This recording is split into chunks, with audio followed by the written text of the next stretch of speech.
젊었을 때는 인정받고 자신감도 있었는데 나이가 들면서 점점 자존감이 흔들린다면 어떻게 해야 할까요? 퇴직 후 역할이 줄어들고 자녀들은 독립하며 사회적 인정도 점점 사라지는 것 같은데 과연 우리는 나이가 들수록 어떻게 해야 자존감을 유지하며 당당하게 살 수 있을까요? 오늘은 철학자들의 지혜를 통해 나이가 들어도 자존감을 지킬 수 있는 방법을 알려드립니다. 끝까지 함께 해주시면 마지막에 자존감을 점검할 수 있는 간단한 퀴즈도 준비했으니 함께 풀어보세요.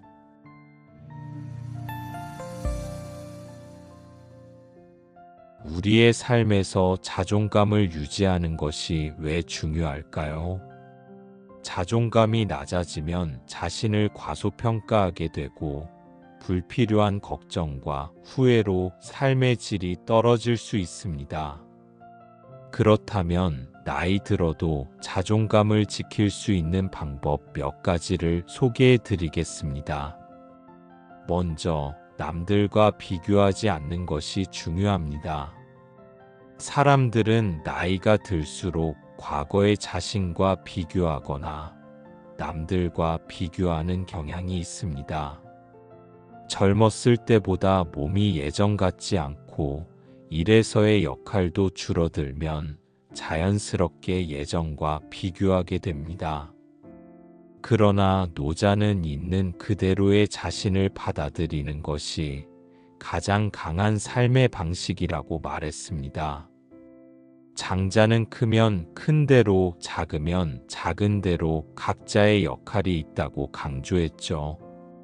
나와 남을 비교하기보다는 지금의 나를 인정하고 받아들이는 것이 자존감을 지키는 첫 번째 방법입니다. 두 번째 방법은 배움을 지속하는 것입니다. 공자는 나이가 들어도 배우는 것을 멈추지 않았습니다. 그는 이른이 넘어서도 새로운 것을 배우며 이제서야 천성에 맞게 행동할 수 있다고 말했습니다. 배움은 단순히 책을 읽는 것뿐만 아니라 새로운 경험을 쌓고 세상을 넓게 바라보는 것을 의미합니다. 배움을 통해 우리는 나는 아직 성장할 수 있다는 확신을 가지게 됩니다. 이것이 바로 자존감을 높이는 강력한 방법입니다. 세 번째 방법은 건강한 관계를 맺는 것입니다. 사람들은 본능적으로 남들에게 인정받고 싶어 합니다. 하지만 아들러는 남의 인정에 기대는 삶을 살지 말고 스스로를 인정하는 법을 배워야 한다고 말했습니다. 나이가 들수록 나를 진정으로 존중해주는 사람들과 관계를 맺는 것이 중요합니다. 무조건적인 인정 욕구에서 벗어나 편안하고 건강한 관계를 유지할 때 자존감도 자연스럽게 올라갑니다. 네 번째 방법은 몸과 마음을 돌보는 것입니다. 나이가 들면 자연스럽게 신체적 변화가 찾아옵니다. 이럴 때일수록 몸을 돌보고 마음을 평온하게 유지하는 것이 중요합니다.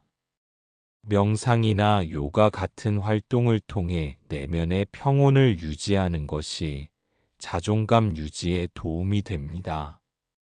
하버드 대학교 연구에서도 마음을 다스리는 명상을 실천하는 사람들이 자존감이 더 높다는 결과가 나왔습니다. 마지막으로 스스로를 존중하는 습관을 기르는 것이 중요합니다.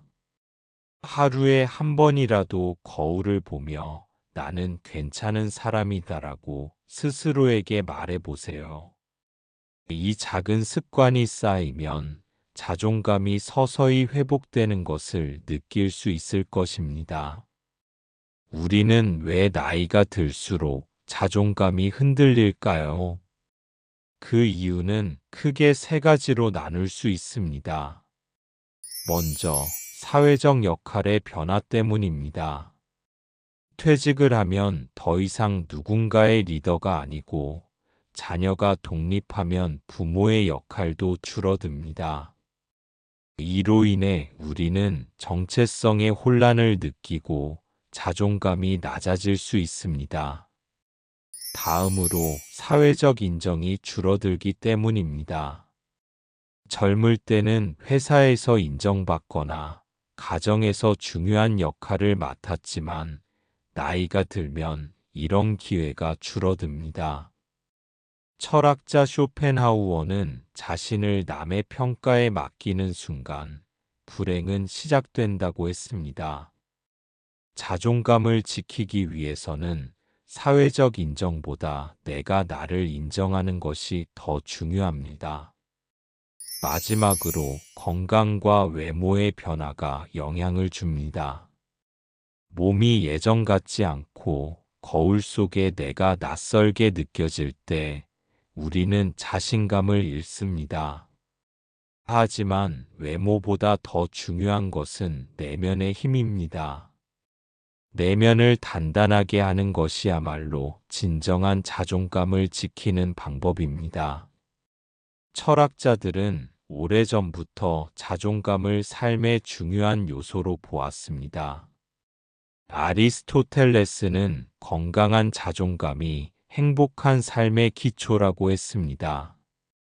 실제로 하버드 대학교 연구에 따르면 자존감이 높은 사람들은 더 건강하고 행복한 삶을 살 확률이 높다고 합니다. 스토아 철학에서는 자기 통제를 강조하며 외부 환경이 아니라 내면의 힘으로 삶을 지켜야 한다고 말합니다. 오늘은 나이가 들수록 자존감을 지키는 법에 대해 이야기해 보았습니다. 비교하지 않고 배움을 지속하며 건강한 관계를 맺고 몸과 마음을 돌보고 스스로를 존중하는 습관을 가지는 것이 중요합니다. 이제 여러분도 철학자들의 지혜를 통해 자존감을 지키며 당당한 삶을 살아가시길 바랍니다. 자, 그럼 오늘의 지혜를 더 잘 기억하실 수 있도록 간단한 퀴즈를 준비했습니다. 천천히 생각하며 함께 풀어보실까요? 아리스토텔레스가 말한 건강한 자존감의 핵심 개념은 무엇일까요? 첫 번째, 자기 연민. 두 번째, 자기 사랑. 세 번째, 자기 비판. 정답은 2번, 자기 사랑입니다. 자기 자신을 존중하는 태도가 자존감의 핵심입니다. 다음 문제입니다. 스토아 철학에서 자존감을 지키기 위한 중요한 덕목은 무엇일까요? 첫 번째, 자기 통제. 두 번째, 경쟁. 세 번째, 재산 축적. 정답은 첫 번째, 자기 통제입니다. 외부 환경이 아닌 내면의 평온함이 자존감을 지키는 핵심입니다. 오늘 영상이 도움이 되셨다면 구독과 좋아요 부탁드립니다. 필요한 분들에게 공유해 주시고 다음 영상도 기대해 주세요.